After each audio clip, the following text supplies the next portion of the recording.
ধন্যবাদ। অনেক সুন্দর করে আমাদের উভয় শিল্পীর বন্দনা গান শেষে দরবারের পক্ষ থেকে যে আদেশ আসছে গুরু এবং শিষ্যের পালা। বাংলাদেশের সুনামধন্য গায়ক ইতিপূর্বে যার গান আপনারা এতক্ষণ শুনলেন, আমার ভাই ফরহাদ সরকার, তাকে গাইতে হবে গুরুর ভূমিকায়। এবং আমি অধম আপনাদের সন্তান, আমাকে বলা হয়েছে শিষ্যের ভূমিকায় গান করার জন্য। পালা গানের শুরুতেই বলবো, সুরে ছন্দে ভাষায় কথা বলতে গেলে ভুল হওয়াটাই স্বাভাবিক, ভুলের ঊর্ধ্বে আমি নই।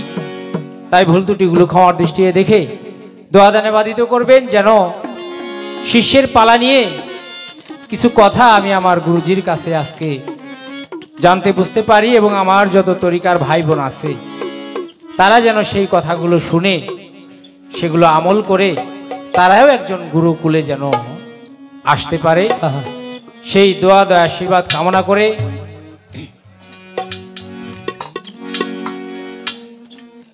মুরিদ হতে হবে।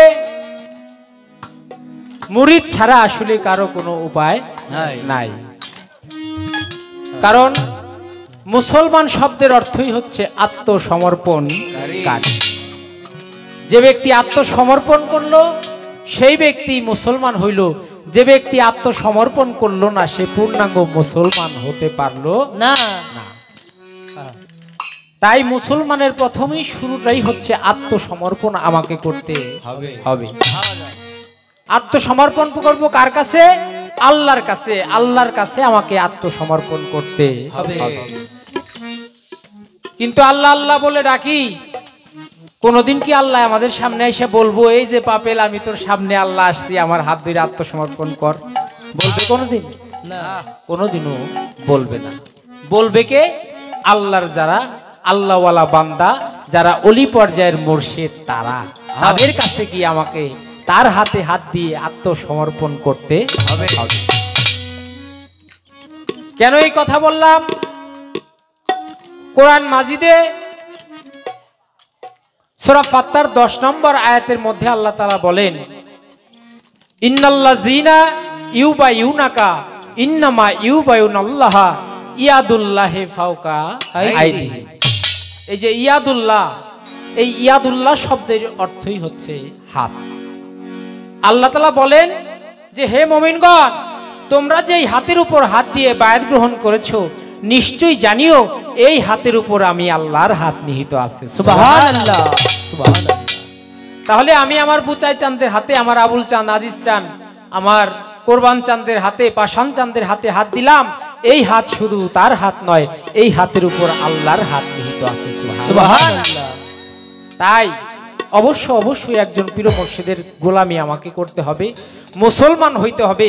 আল্লাহ তাআলা বলছে, মুসলমান না হইয়া তোমরা কেহ কবরে আসিও না। তাই অবশ্যই আমাদেরকে মুসলমান হইতে হবে। তাই মুসলমান হইতে গেলেই আমাকে আত্মসমর্পণ করতে হবে। অলিল আমরি মিনকুম, যারা আল্লাহর রাস্তায় কতল হয়ে গেছে, যারা শহীদ হয়ে গেছে, ওয়া নবিয়ানা ওয়া শহীদানা ওয়া শহীদায়ে সালেহা। নবীগণ, সিদ্দিকগণ, শহীদগণ এবং ওলি আল্লাহ সালেহগণ, তাদের কাছে আমার অনুগত্য স্বীকার করতে হবে। তাই যেহেতু আমাকে মুরিদ হইতেই হবে, তাই মুরিদ ছাড়া যেহেতু আমার উপায় নাই, তাহলে এটাকে অবিশ্বাস করে আমি আজকে গান করতে চাই। আর আমার সামনে যেই পীর মুর্শিদ, যেই গুরু গোসাইরা বসে আছে, তাদের সামনে নতুন করে আবার মুরিদ কেন হইতে হবে, কিসের জন্য মুরিদ হওয়া লাগবে, এই বিষয়গুলো আজকে জানা বোঝার কিছুই নাই। কারণ আমার মানিকগঞ্জের মানুষ, এরা সবাই জানে কেন গুরু ধরতে হয়, গুরু ধরলে কি হয়, গুরু না ধরলে কি হয়, সেই বিষয়গুলো তারা জেনে বুঝেই তারপরে এই বাউল বিচার গান শুনতে আসে বা পীর মুর্শিদের দরবারে যায়। তাই আমি সেখানে না দিয়ে আমি একটু অ্যাডভান্স হয়ে আমি আজকে আমার দয়াল গুরুজির কাছে কিছু জানতে বুঝতে চাবো। আমার গুরুজি, আমি হলাম আকাঙ্ক্ষাকারী, তিনি হলো আজকে পূর্ণকারী। ভক্তের হলো আরজি, গুরুর হলো মর্জি। তাই আমি আরাধনা করব, আরজি করব, দয়াল যদি দয়া করে আমাকে সেটা কৃপা করে দান করে, তবেই আমি পাবো, তাছাড়া পাওয়া সম্ভব না। তাই গুরুপদে ভক্তি রেখে আমি আপনারা যারা গুরুজন আছে সকলের কদমে ভক্তি শ্রদ্ধা রেখে তারপরে আমি আমার পালা গানের শুভ সূচনা করতে চাই।